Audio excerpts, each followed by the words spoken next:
नमस्कार, हरियाणा न्यूज देख रहे हैं आप और मैं हूं आपके साथ हितेंद्र। अपराध की दुनिया से आपको खबरदार करने के लिए लेकर हाजिर हूं क्राइम रिपोर्ट। क्राइम रिपोर्ट में आपको दिखाएंगे क्यों प्रदेश में बढ़ रही हैं आपराधिक वारदातें और कैसे बढ़ रहा है गैंगस्टरों का दबदबा। बड़ी वारदात की तह तक पूरी कहानी।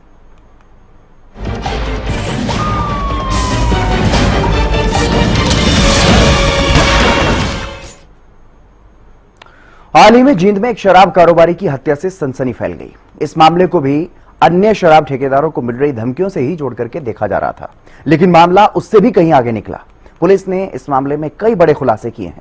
हत्या की वारदात को रंजिशन बताया जा रहा है। मामले की गंभीरता को समझते हुए डीजीपी शत्रुजीत कपूर ने भी जींद पहुंच करके इस मामले की समीक्षा की। मामले में अब तक क्या कुछ हुआ, इस रिपोर्ट में आप देखिए।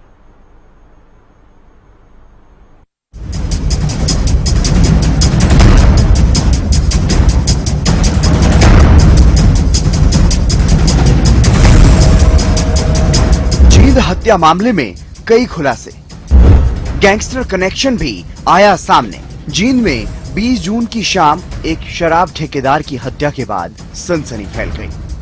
जिस तरह से इस वारदात को अंजाम दिया गया, उसके बाद पूरे इलाके में दहशत फैल गई। मामले को शराब ठेकेदारों को मिल रही धमकियों से जोड़कर देखा जाने लगा, लेकिन मामला उससे भी कहीं बड़ा निकला। खरकरामजी गांव में वारदात। मामला जींद के खरकरामजी गांव का है, जहां वीरेंद्र उर्फ बिंदर ठेकेदार शराब ठेके पर बैठा हुआ था।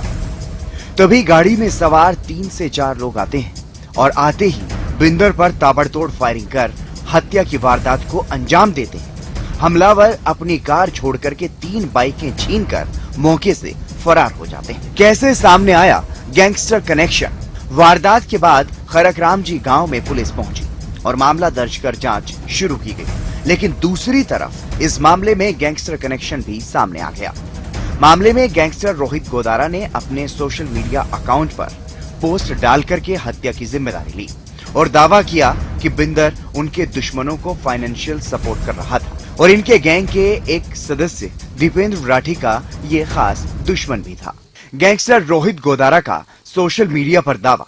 सोशल मीडिया पोस्ट में लिखा गया कि जींद में वीरेंद्र उर्फ बिंदर की हत्या हुई है, इसकी संपूर्ण जिम्मेदारी हम लेते हैं।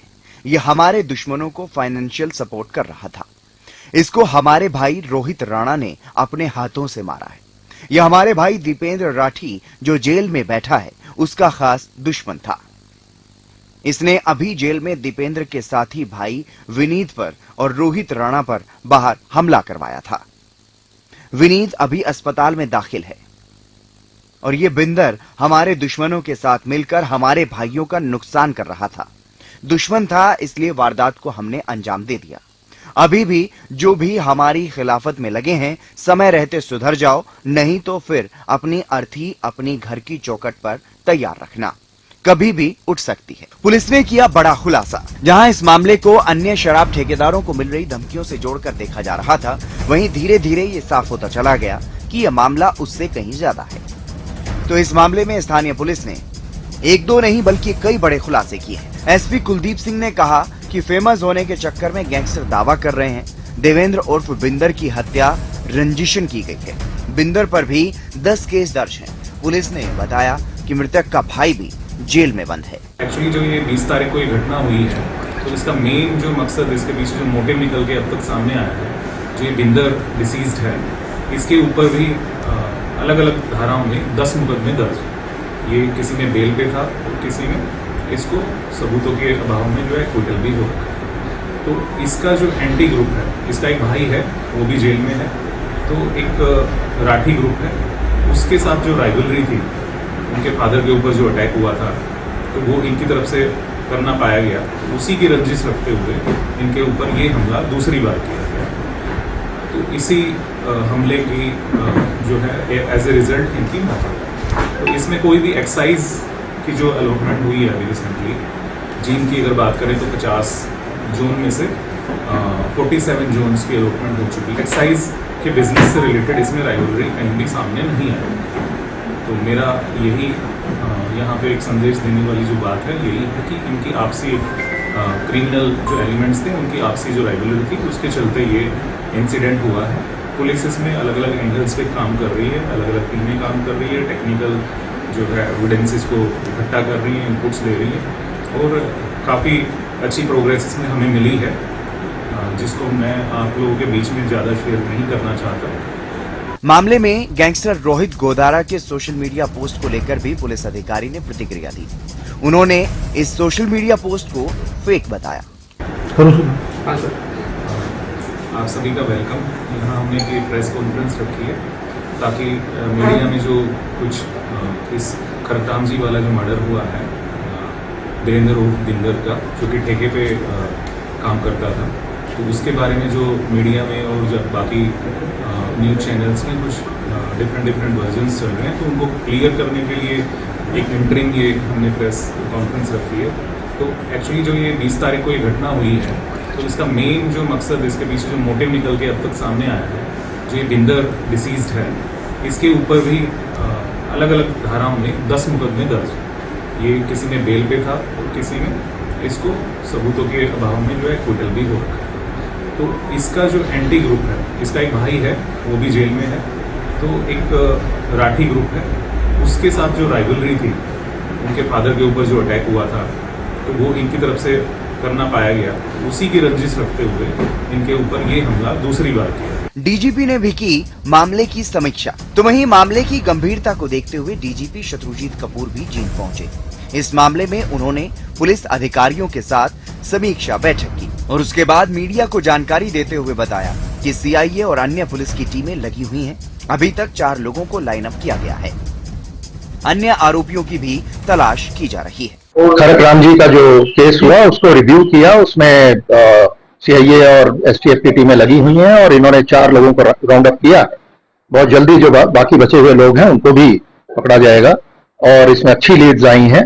रंजिशन ये घटना हुई, तो इसमें जो मरने वाला है उसके ऊपर भी करीब 10 मुकदमे हैं और मर्डर और आर्म्स एक्ट के। इसी तरीके से एक ब्रदर है जो जेल में है, तो उस पर भी काफी केसेस हैं। तो रंजिश ये 2 ग्रुप्स के अंदर थी, जिसकी वजह से ये घटना घटी और इसमें 4 लोग राउंड अप हुए हैं। तो बाकी भी जो लोग हैं उनको भी जल्दी इसमें पकड़ा जाएगा। तो वहीं शराब ठेकेदारों को मिल रही धमकियों से जोड़कर देखे जा रहे इस मामले में डीजीपी ने ये दावा किया कि यह मामला बिल्कुल अलग है। पूरी तरह से रंजिश का मामला उन्होंने इसे बताया और साथ ही ये भी कहा कि इस तरह के मामलों में जमानत पर आए लोगों की जमानत कैंसिल करवाने के प्रोसेस को और आगे बढ़ाया जाएगा। जींद जिले की जो ठेकों की नीलामी है लगभग पूरी हो चुकी है। तो यहाँ पे इस पर्टिकुलर घटना के पीछे ठेकों की कोई वजह नहीं है। ये एक रंजिशन घटना घटी और केवल 3 जोन बची हैं और वो भी बहुत जल्दी उनकी नीलामी हो जाएगी। जो सर एक बार जमानत पाने के बाद दोबारा अपराध करता है, इस प्रकार की इसमें भी और इसमें हमने फैसला किया है कि जो लोग जमानत पे आने के बाद अगर अपराध करते हैं तो उनकी जो पुराने केसेस में जमानत है उसको कैंसिलेशन के लिए हम एप्लीकेशन लगाते हैं कोर्ट में। कईयों में अदालतों ने उनकी पुराने केसेस में बेल कैंसिल की है, तो इस चीज को और आगे बढ़ाया जाएगा। बहरहाल इस मामले में पुलिस की तरफ से आगामी जांच पड़ताल की जा रही है। मामले में गहनता से जांच पड़ताल की जाएगी। तो वहीं खरकरामजी में हुई इस वारदात के बाद अभी भी वहां दहशत का माहौल है और जिस तरह से सोशल मीडिया पर रोहित गोदारा नाम के सोशल मीडिया अकाउंट से दावा किया गया है, उसके बाद गैंगस्टर कनेक्शन भी इस मामले में उभर कर सामने आ रहा है। भले ही पुलिस अभी इस दावे को सच नहीं मान रही, लेकिन मामले में जांच के बाद क्या खुलासा हो पाएगा और कितनी सच्चाई सामने आएगी, ये देखना होगा। जींद से अमरजीत खटकड़ की रिपोर्ट, हरियाणा न्यूज।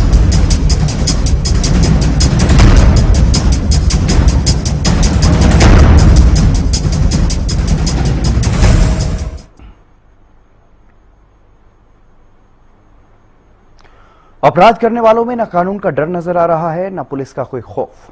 हत्या की वारदातों को अंजाम देने के बाद सोशल मीडिया पर जिम्मेदारी लेने के पोस्ट भी शेयर किए जा रहे हैं, जिससे साफ तौर पर गैंगस्टर कनेक्शन भी सामने आ रहे हैं। चाहे जींद में बिंदर की हत्या हो या इससे पहले कुरुक्षेत्र में ठेकेदार शांतनु का मर्डर, इन दोनों वारदातों में कुछ ऐसा ही देखने को मिला।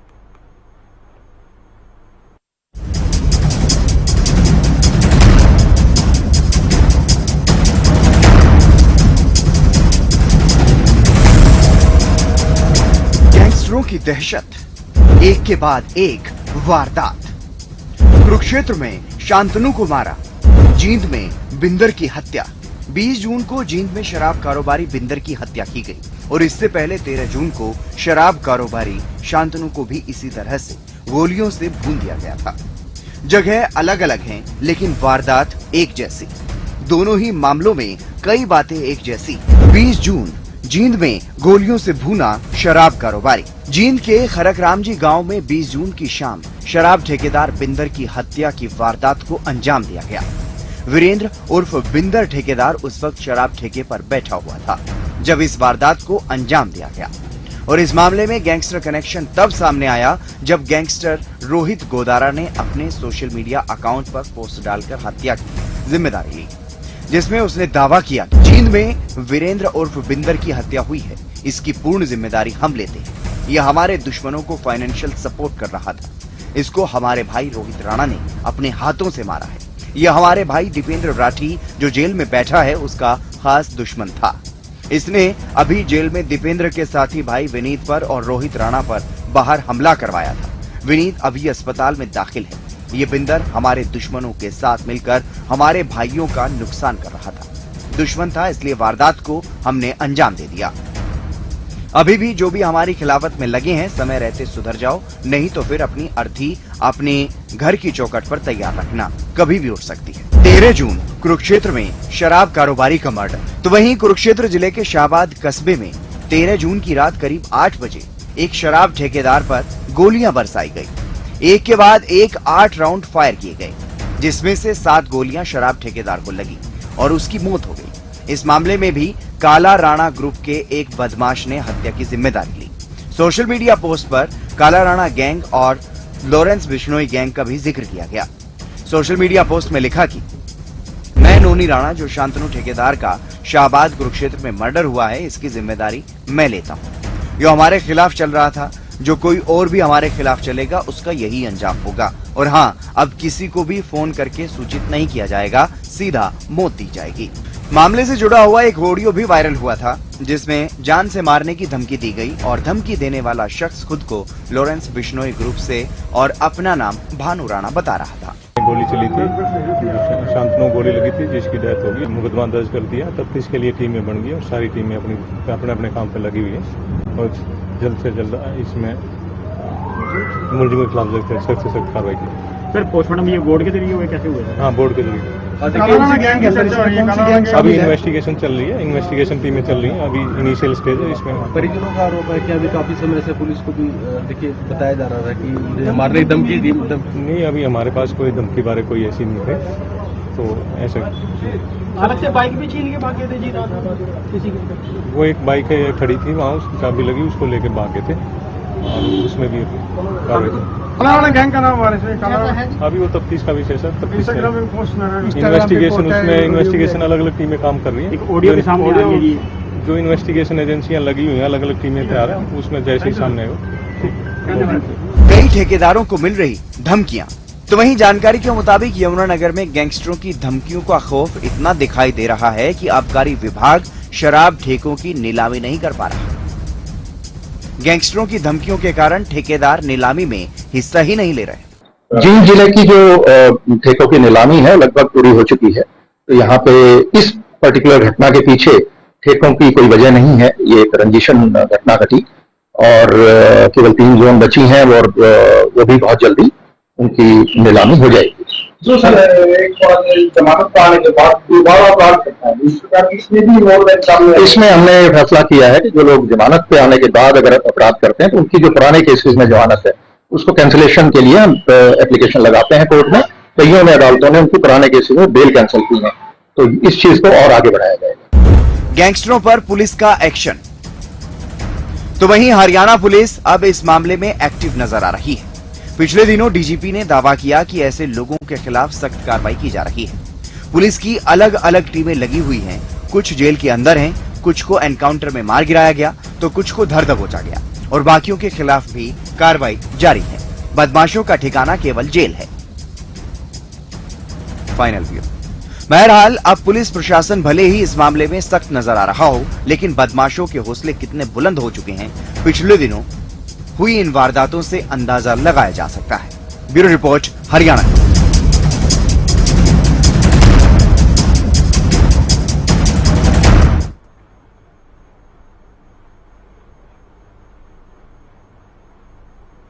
और अब बात पलवल से आई एक खौफनाक वारदात की करते हैं, जहां सूदखोरों की प्रताड़ना से परेशान होकर एक व्यक्ति ने आत्महत्या कर ली। सूदखोर ने कर्जदार को ऐसा क्या कहा जिससे वो फांसी के फंदे पर लटकने को मजबूर हो गया, और क्यों 2 मासूम बच्चों के सिर से उठ गया है पिता का साया। इस रिपोर्ट में आप देखिए।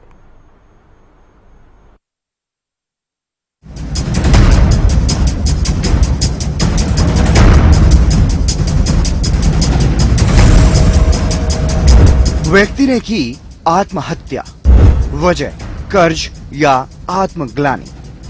सूदखोर पर गंभीर आरोप। पलवल जिले से एक ऐसा मामला सामने आया है जो आपकी आत्मा को झकझोर कर रख देगा। जरूरत पड़ने पर सूदखोरों से पैसा लेकर एक गरीब आदमी अपना घर चलाता है, अपनी मजबूरी में उस पैसे का इस्तेमाल करता है। लेकिन तब क्या हो जब आपने उस कीमत से ज्यादा का सामान भी सूदखोर के पास गिरवी रख दिया हो और अभी दिया गया समय भी ना हुआ हो। तो ऐसे में कोई सूदखोर किसी कर्जदार को कैसे परेशान कर सकता है? और अपने पैसे मांगने का उसका अधिकार है, लेकिन किसी को जाति सूचक शब्द बोलना और जान से मारने की धमकी देने का अधिकार किसने दे दिया? लेकिन सूदखोर की इन्हीं हरकतों के कारण किसी का परिवार उजड़ गया। 2 बच्चों के सिर से पिता का साया उठ गया। फांसी पर लटक कर दी जान। मामला पलवल जिले के डकोर गांव का है, जहां एक युवक हरप्रसाद ने एक कर्जदाता प्रदीप से कर्ज लिया था और अब सूदखोर उसे तंग कर रहा था, जिससे परेशान होकर हरप्रसाद ने फांसी लगाकर आत्महत्या कर ली। मृतक के पिता और भाई ने इस बारे में पुलिस में शिकायत दी है, जिसके बाद पुलिस ने भी अपनी कार्रवाई शुरू कर दी। मृतक हरप्रसाद के पिता विजेंद्र ने इस वारदात के बारे में जानकारी देते हुए बताया कि गांव का रहने वाला सूदखोर प्रदीप, जिससे हरप्रसाद ने कर्ज लिया था, कर्ज 40,000 रुपए का लिया था। एग्रीमेंट भी किया गया था, लेकिन वो समय से पहले ही अपने पैसे मांगने लगा और गाली गलौज भी करने लगा। जातिवादी गालियां भी दी, जान से मारने की धमकी तक दी गई। मृतक हरप्रसाद ने डर और भय के कारण ये खौफनाक कदम उठा लिया और खुदकुशी कर दी। ये दावा मृतक के पिता विजेंद्र ने किया है। क्या नाम है आपका? मेरा नाम विजेंद्र सर। विजेंद्र। विजेंद्र कहाँ के रहने वाले आप? गांव डकोरा से। हरप्रसाद क्या लगता है आपका? मेरा छोटा बेटा। कैसे सूचना मिली, कैसे मौत हुई है? मौत ऐसे हुई थी जी, इसने किसी से 40,000 रुपये लिए थे कि उसने 40,000 रुपये का एग्रीमेंट करा था 11 महीने का। वो टाइम से ही पहले उसे तंग करने लगा। 20 तारीख को शाम को वो घर पे आया था, तो उसको मैं मिला था। मैंने उससे बोला भैया तेरा ब्याज बट्टा 3 तारीख को पहुंचा दूंगा। फिर इसने 21 तारीख को सुबह के टाइम समथिंग 6-7 बजे के बीच में वो घर पे आया था। उसे गाली गलौज दी, जाति के पक्ष में उल्टा सीधा बोला, अगर तूने पैसे नहीं दिए तो 3 दिन के बाद खत्म कर दूंगा, गोली मार दूंगा तुम्हें, ये उसने बोला था। इसी वजह से, डर के भय की वजह से उसने अपनी आत्महत्या की है। मृतक के पिता ने बताया कि उन्होंने पुलिस को शिकायत दे दी है। उनकी शिकायत के आधार पर पुलिस ने मामला दर्ज कर लिया है। अब पुलिस मामले में जांच कर रही है। शिकायत दे दी है आपने पुलिस को? हाँ दे दी सर। क्या कार्रवाई चाहते हैं? मामला दर्ज कर लिया है, पुलिस की कार्रवाई चालू है। भाई ने किए चौंकाने वाले खुलासे। मृतक के भाई महेश कुमार ने और भी चौंकाने वाले खुलासे इस मामले में किए। महेश ने बताया कि कर्जदाता प्रदीप समय से पहले ही पैसों की मांग करने लगा था। वो बार बार घर आकर धमकी देता और जाति सूचक शब्दों का प्रयोग कर अपमानित करता था। सुबह करीब 6:30 बजे प्रदीप फिर से उनके घर गया और उसने हरप्रसाद को गालियां दी, जान से मारने की धमकी भी दी। इसी से आहत होकर हरप्रसाद ने फांसी लगा ली। क्या नाम है जी आपका? महेश कुमार। महेश जी कहाँ रहते हैं आप? डकोरा गाँव। अच्छा, आपके भाई का क्या नाम है? हरप्रसाद। कैसे मौत हुई उनकी, कैसे पता लगा आपको? किसी भाई से लेन देन कर रखा था पैसे के मामले में। उसने घर आके कंटिन्यू आ रहा था और बहुत ज़्यादा टॉर्चर किया, जिससे मारने की, जान से मारने की धमकी दी, जाति सूचित बोला, कंटिन्यू आता था, गाली गलौज। उसके दबाव के कारण उसने अपनी आत्महत्या कर ली फांसी लगाकर। मृतक के भाई महेश ने पुलिस को बताया कि हरप्रसाद ने प्रदीप को जमानत के रूप में 80,000 रुपए का चेक दे रखा था और साथ ही 11 महीने का एग्रीमेंट भी किया था। अपनी बाइक भी गिरवी रखी थी। साथ ही मृतक के भाई ने यह भी बताया कि सारे के सारे डॉक्यूमेंट आरोपी के पास ही थे। उनके पास इस मामले में अब कोई भी डॉक्यूमेंट नहीं। किससे पैसे लिए थे, कितने पैसे का लेने लिए? प्रदीप शनोप राजेंद्र डकोरा का ही रहने वाला है। 40,000 रुपये का लेन देन था और उसने हम तक भी नहीं बताया। वो जब आया था मैंने उसको पूछा था कितना लेन देन है, उसने मेरे को भी नहीं बताया। पता चला कितने % ब्याज पे पैसे दिए? 11 परसेंटेज की तो मुझे नहीं पता, बट उसने जो पैसे लिए थे वो 11 महीने के एग्रीमेंट पे थे, जिसके सिक्योरिटी तौर पे 40,000 रुपये जो लिए थे, 80,000 रुपये का उसने चेक ले रखा है। जो डॉक्यूमेंट है वो भी उसी के पास में है। मेरे छोटे भाई के पास में कोई भी डॉक्यूमेंट प्रूफ नहीं है। जो हम अगर पुलिस प्रशासन अगर हमको कोर्ट जारी करे, अगर किसी चीज़ के बारे में पूछे तो हम क्या प्रूफ करेंगे उस चीज़ को? डॉक्यूमेंट उन्हीं के पास में है जिसे पैसे लिए थे। प्रदीप शनोप राजेंद्र डकोरा का रहने वाला है। 2 बच्चों के सिर से उठा पिता का साया। मृतक के भाई महेश ने बताया कि मृतक हरप्रसाद मेहनत मजदूरी करता था। उसके 2 बच्चे भी हैं। एक बेटा जो करीब 6-7 साल का है तो दूसरी बेटी है जो करीब 4-5 साल की है। महेश ने बताया कि वो उसका छोटा भाई था और उन्होंने अब इस मामले में सरकार और प्रशासन से न्याय की मांग की है। सरकार और पुलिस प्रशासन से न्याय की गुहार लगाई है। क्या काम करता था? मेरा भाई मेहनत मजदूरी करता था। बच्चे वगैरह भी हैं? है जी, 2 बच्चे भी हैं। बच्चे हैं, 2 बच्चे हैं। एक बेटी 4-5 साल की है, बेटा 6-7 साल का है। और सबसे छोटे भाई थे आपके या बड़े थे? मेरे से छोटा भाई था। कितने भाई बहन हैं आप? हम 3 बहन भाई हैं, 2 भाई 1 बहन। शिकायत दे दी आपने पुलिसकर्मी को हमने शिकायत दे रखी है। क्या मांग करते हैं? मांग यही है उसके, हमें तो न्याय चाहिए। 2 उसमें बच्चे हैं, उनका जो जीवन पल जाए, बस यही हमारी डिमांड है। सरकार से हमें न्याय चाहिए। हम तो पुलिस अधिकारी से भी विनती करते हैं, जो भी करे उसको न्याय करे। जो आप नाम बता रहे हो जिससे पैसे आपके भाई ने लिए जी, ये आपके भाई को देता था या और भी किसी और को इस तरह से पैसे बांटता था? उस चीज़ के लिए मुझे नहीं पता। कब फांसी लगाई थी आपके भाई ने? कल इस समय हमें तो 4:30 बजे शाम को पता चली थी। उसने 1 घंटे पहले, आधे घंटे पहले, कितना टाइम पहले लगाई, लेकिन हमें 4:30 बजे शाम को पता चली थी। अब मृतक के परिजनों की शिकायत के आधार पर पुलिस ने मामला दर्ज कर लिया है और शव भी पोस्टमार्टम के बाद परिजनों को सौंप दिया गया है, जिसके आधार पर आगामी कार्रवाई की जा रही है। पलवल से दिनेश सहरावत की रिपोर्ट, हरियाणा न्यूज।